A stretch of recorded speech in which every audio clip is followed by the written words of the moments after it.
Salut à tous, merci d'être là et bienvenue dans Asie sans filtre pour une nouvelle histoire remplie de surprises.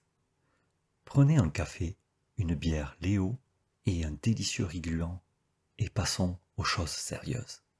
Aujourd'hui, nous recevons le témoignage d'Alan, un Anglais de 52 ans qui pensait qu'un déménagement en Thaïlande lui apporterait la paix, la tranquillité et peut-être un peu d'amour. Attention spoiler, au lieu de trouver le paradis, il s'est retrouvé à construire une maison pour une femme chez qui, apparemment, un cousin allait aménager. Oui, oui, vous avez bien entendu, un cousin. Probablement pas le genre de cousin avec qui vous aimeriez partager votre salle de bain. Son récit est poignant et brutal, et c'est exactement pourquoi il ne faut jamais donner son argent sans poser de questions. Avant de commencer, n'hésitez pas à liker et à vous abonner si vous aimez les histoires vraies du bout du monde. Salut! Après avoir écouté beaucoup de récits d'autres personnes, je me suis dit qu'il était temps que je partage mon histoire. J'ai 52 ans, je suis originaire de Liverpool, j'ai divorcé il y a quelques années. Pas d'enfants, juste moi et une maison pleine de regrets. J'ai tenu une entreprise de plomberie pendant la majeure partie de ma vie.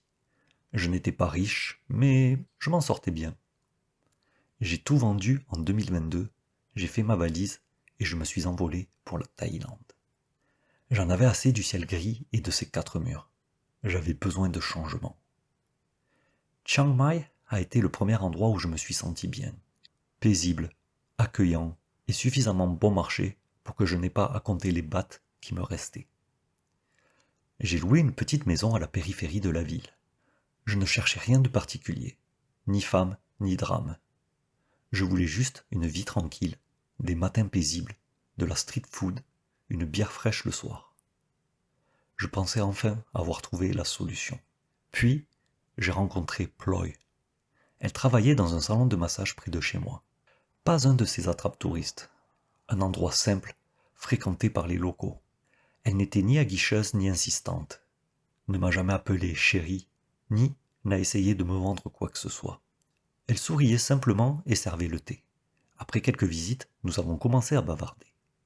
Elle m'a demandé d'où je venais, m'a parlé de sa ville natale en Isan et m'a dit qu'elle travaillait pour aider sa mère qui, apparemment, avait un problème de jeu et était toujours criblée de dettes. Le truc, c'est qu'elle ne m'a jamais rien demandé. Pas une seule fois. Pas d'histoire de buffle malade ou de loyer impayé. Elle avait l'air fatiguée, sincère. Elle disait détester son travail de masseuse, mais n'avait pas le choix. Je l'ai cru. On a commencé à passer plus de temps ensemble. Des repas après le travail, des petites virées en voiture pour déguster des pâtisseries, ce genre de choses. Puis, elle a commencé à rester dormir, à préparer le petit déjeuner, à plier mes chemises, à me dire que j'étais gentil. Franchement, j'ai ressenti quelque chose. Pas seulement de l'attirance, mais comme si j'étais enfin à ma place. Comme si je comptais à nouveau. Suis-je tombé amoureux trop vite? Oui. Mais sur le moment, c'était si réel. Les choses se sont enchaînées rapidement ensuite. Ploy a commencé à rester presque toutes les nuits. Elle cuisinait de vrais plats thaïlandais maison, des currys épicés, du porc frit à l'ail, du riz gluant enveloppé dans des feuilles de bananier. Je n'avais jamais aussi bien mangé. L'appartement était impeccable, toujours souriante, toujours en train de fredonner une chanson que je ne comprenais pas. Elle n'était pas collante non plus, ne fouillait jamais dans mon téléphone, n'a jamais été jalouse. Le genre de femme qui vous fait sentir chanceux quand elle vous tient la main en vous promenant au marché de nuit. J'ai commencé à me dire que j'avais peut-être trouvé la perle rare. Pas du genre jeune et sexy, ce n'est pas mon truc, mais plutôt d'une manière discrète et profonde, comme si j'avais enfin trouvé une partenaire, quelqu'un qui m'appréciait vraiment. Elle m'a raconté sa vie, son enfance pauvre dans un petit village, son départ de l'école pour aider sa famille. Son père est parti quand elle était enfant. Sa mère, disait-elle, avait toujours été accro aux jeux d'argent, aux cartes, aux jeux en ligne, et même aux emprunts auprès de prêteurs douteux. Alors Ploy a pris les choses en main, a travaillé dans des restaurants, a fait le ménage dans des chambres d'hôtel, a fait tout ce qu'il fallait. Elle ne se plaignait pas. Elle disait les choses telles qu'elles étaient. J'ai respecté ça, vraiment. Un soir, après quelques verres, elle a dit « Si j'avais connu quelqu'un comme toi, ma vie n'aurait peut-être pas dû être comme ça. Cette phrase m'est restée en tête pendant des jours. J'ai commencé à imaginer un avenir. Peut-être ouvrir un petit café pour elle. Voyager ensemble. Rien d'extravagant, juste quelque chose à nous. Elle m'a dit que son rêve était de construire une maison pour sa mère dans un endroit tranquille du village. Elle disait que ça l'aiderait enfin à sortir de toutes ses dettes. Un nouveau départ pour toutes les deux. À l'époque, cela me paraissait noble, altruiste. Je me disais, voilà le genre de femme avec qui on construit sa vie. Quelques mois plus tard, elle m'a amené visiter son village. Un long trajet en voiture jusqu'à Buriram. Buriram, c'est des routes poussiéreuses, des poules partout, des petits enfants qui courent pieds nus dans la rue. C'était simple là-bas, pauvre, mais pas désespéré. Un endroit où tout le monde se connaît et où les regards se tournent vers les étrangers dès qu'ils arrivent. Sa mère vivait dans une cabane en bois qui tenait à peine debout. Le toit fuyait, le plancher était déformé, et des chiens aboyaient sous la maison au moindre mouvement. Franchement, ça m'a un peu choqué. Mais Ploy souriait comme si de rien n'était. Elle disait que ça avait toujours été comme ça. Elle m'a présenté un jeune homme un peu lustre, nommé Lek, fin de la vingtaine, des tatouages sur les bras, qui n'a pas dit grand-chose, à part bonjour et merci. Elle a expliqué que c'était son cousin, qu'il aidait au village et qu'il faisait quelques travaux de construction par-ci par-là. Lek nous a accompagnés pour voir un petit terrain que sa mère avait hérité. Pas grand-chose, juste un carré de terre avec quelques bananiers qui poussaient dans un coin. Mais les yeux de Ploy s'illuminaient quand elle en parlait. Je veux construire une maison ici, pas grande, juste pour maman. Plus de crédit, elle pourra enfin dormir tranquille. Il faut que vous compreniez à ce moment-là, j'étais vraiment impliqué. Elle ne demandait pas pour elle, elle demandait pour sa mère. Et j'ai vu ce que j'avais vu ce jour-là. Je ne pensais pas qu'elle inventait tout. Elle m'a dit que si je nous donnais un peu d'aide, peut-être 1 million de bahts, on pourrait construire quelque chose de simple, propre, avec une vraie salle de bain. Plus de toilettes à la turque, plus de rats. Je lui ai dit que j'y réfléchirais, mais au fond, je connaissais déjà la réponse. Elle me donnait l'impression d'être utile, de pouvoir enfin faire quelque chose d'important. Et, honnêtement, une partie de moi aimait l'idée de laisser une trace. Un héritage, je suppose. Quelques semaines plus tard, j'ai commencé à envoyer de l'argent. Pas tout d'un coup, bien sûr, petit à petit. D'abord pour les fondations, puis les briques, puis le toit. Elle m'a envoyé des photos de l'avancement des travaux, des camions de ciment, Lek avec une pelle, sa mère qui souriait. Et chaque fois que je voyais ces photos, j'avais l'impression de faire quelque chose de bien.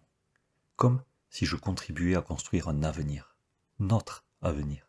C'est l'histoire que je me racontais en tout cas. Au début, tout semblait se dérouler sans accroc. Ploy faisait beaucoup d'allers-retours entre Chiang Mai et le village. Elle disait que sa mère avait besoin d'aide. Lek n'était pas très doué pour l'organisation et avait besoin qu'elle parle aux ouvriers. Soit. Je me disais que j'avais affaire à des maçons du coin. Pas de contrat, pas de permis. Juste une cousine et quelques potes avec des marteaux.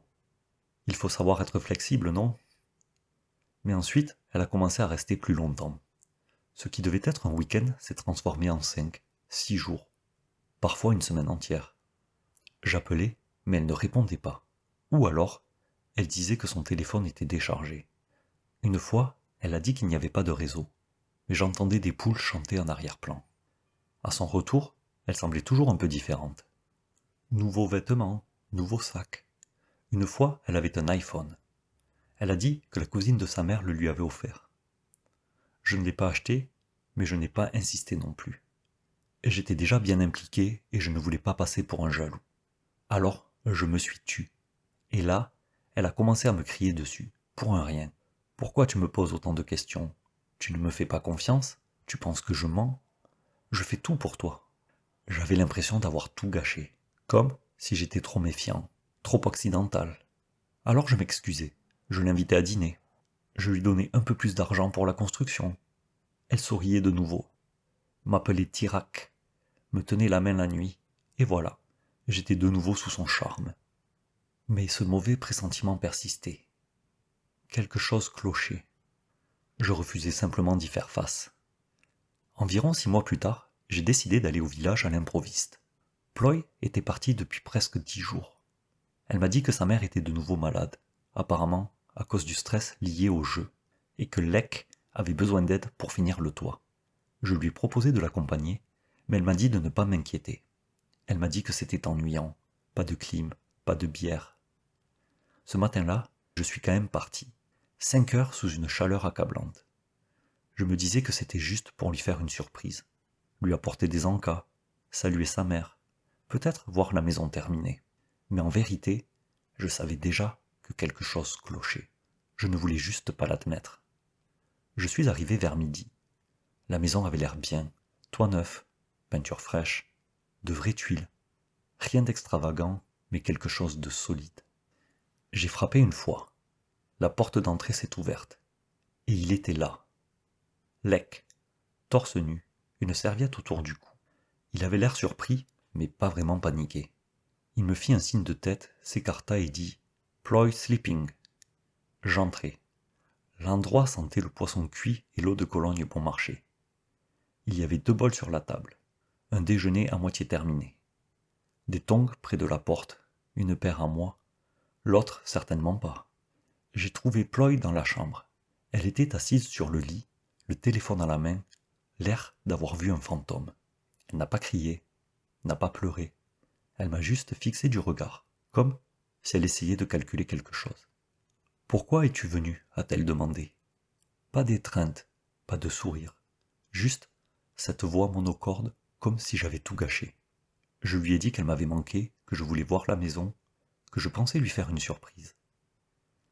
Elle a dit qu'elle était fatiguée, que j'aurais dû appeler avant, que ce n'était pas poli de débarquer comme ça. Puis elle s'est tue. Nous avons dormi dans des chambres séparées cette nuit-là, ou plutôt, je n'ai pas fermé l'œil de la nuit.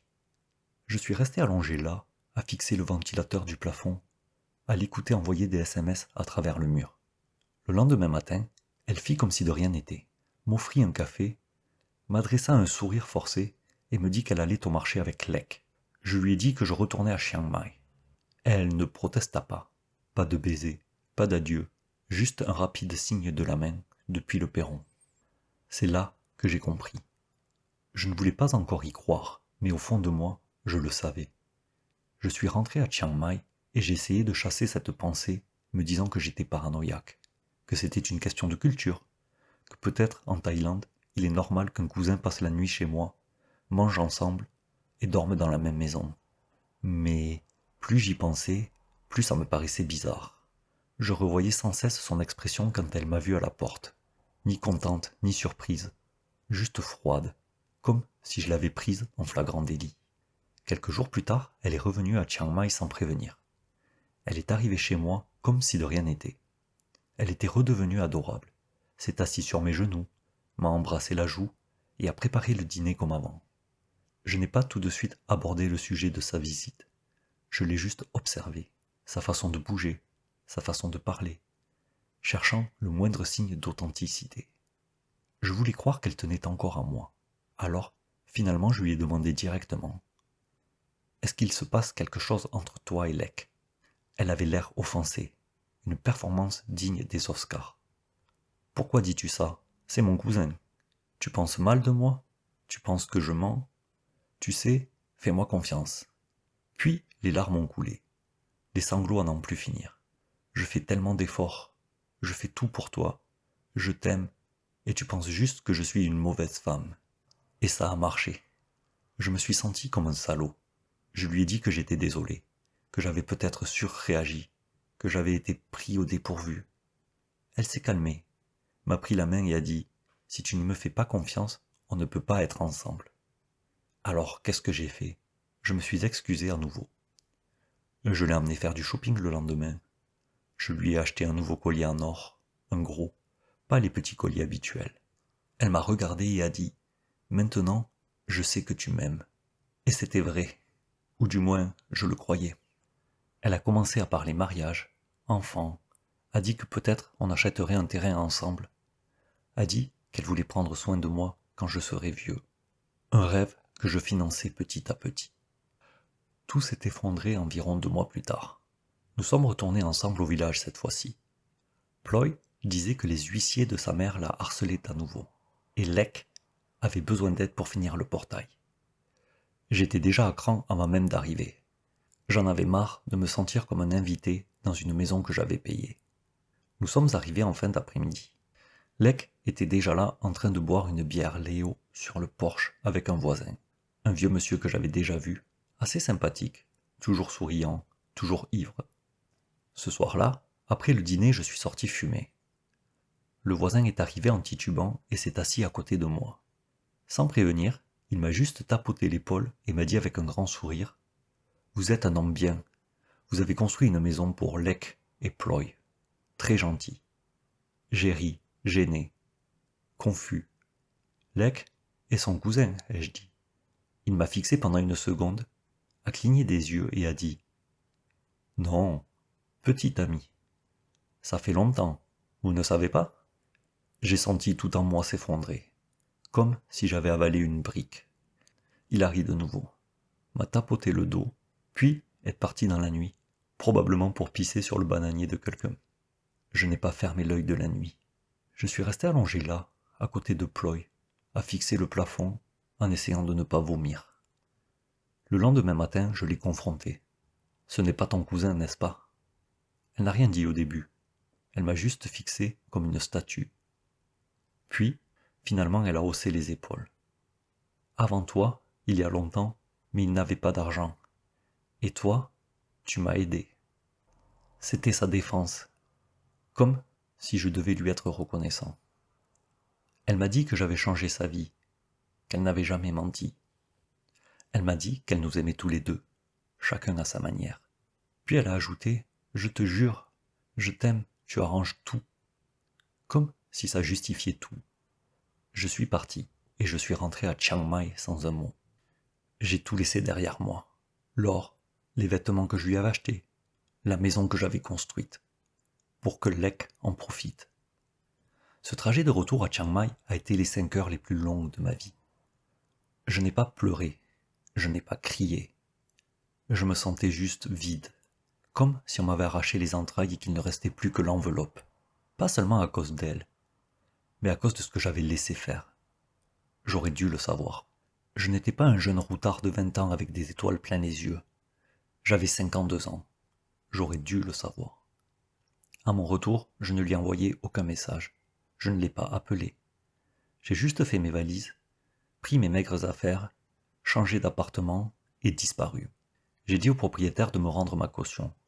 Je ne voulais pas récupérer les clés. Quelques semaines plus tard, je l'ai vu sur Facebook. Nouvelle photo de profil. Elle et Lek, devant la maison que j'avais construite. Il la tenait par la taille. Elle avait ce doux sourire qu'elle m'adressait autrefois.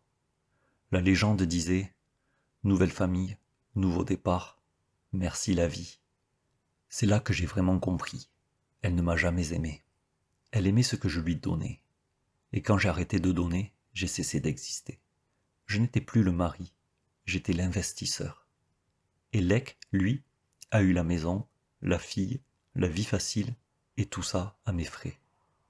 J'aurais aimé pouvoir dire que j'étais en colère, mais honnêtement, je me sentais juste utilisé, comme un portefeuille ambulant au visage blafard.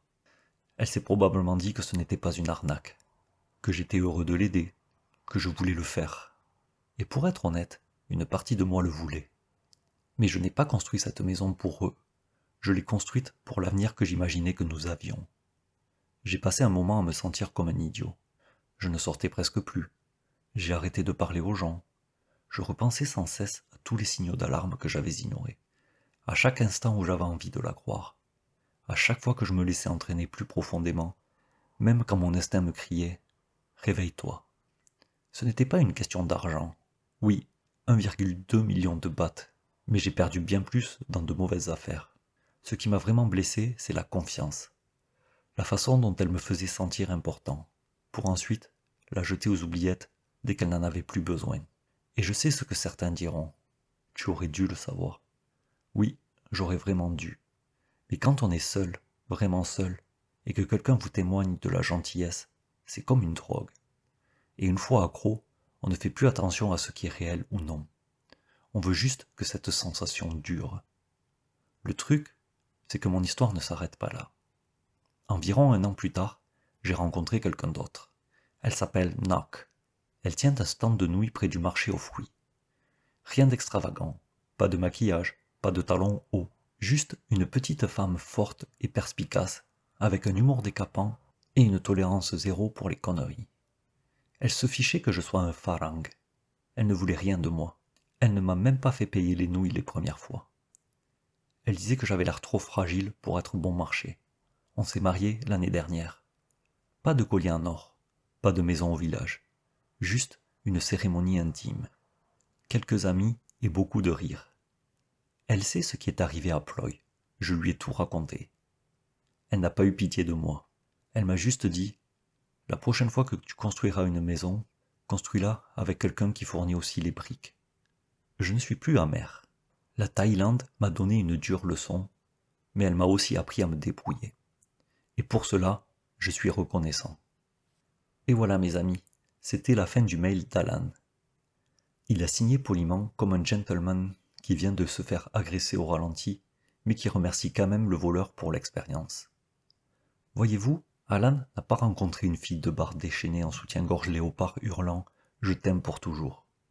Il a rencontré Ploy, douce, gentille. Ploy, la croqueuse de diamants qui a joué la carte de la patience comme une pro. Elle n'a pas pris son argent, elle a pris sa confiance, sa dignité et une maison à 1,2 million sans hypothèque. Et puis, elle a installé son petit ami. Et le pauvre Alan, il est passé de Tirac à chauffeur de taxi qui livre des fonds pour la construction. Mais bon, fin heureuse. Il a rencontré Nock, la reine du stand de nouilles, qui ne veut pas d'or, pas de maison, qui veut juste qu'il la ferme et qu'il mange son soja. Ça, c'est l'amour, mon pote. Alors, la morale de l'histoire, si vous construisez une maison pour une femme en Thaïlande et qu'elle insiste pour que son cousin s'occupe des plans, vérifiez peut-être un peu l'arbre généalogique. Si tout le village se met soudain à vous complimenter et à vous sourire de toutes ses dents, vous financez probablement la retraite de quelqu'un d'autre. Bref, si cette histoire vous a plu, ou si vous en avez une à partager qui donne envie de siroter un whisky en solitaire dans un hamac, pensez à vous abonner. Au programme, des histoires de cœur brisés, des arnaques à raconter, des leçons de vie, et parfois aussi une fin heureuse. Bienvenue dans Asie sans filtre. À très vite pour la suite, et surtout, prenez bien soin de vous.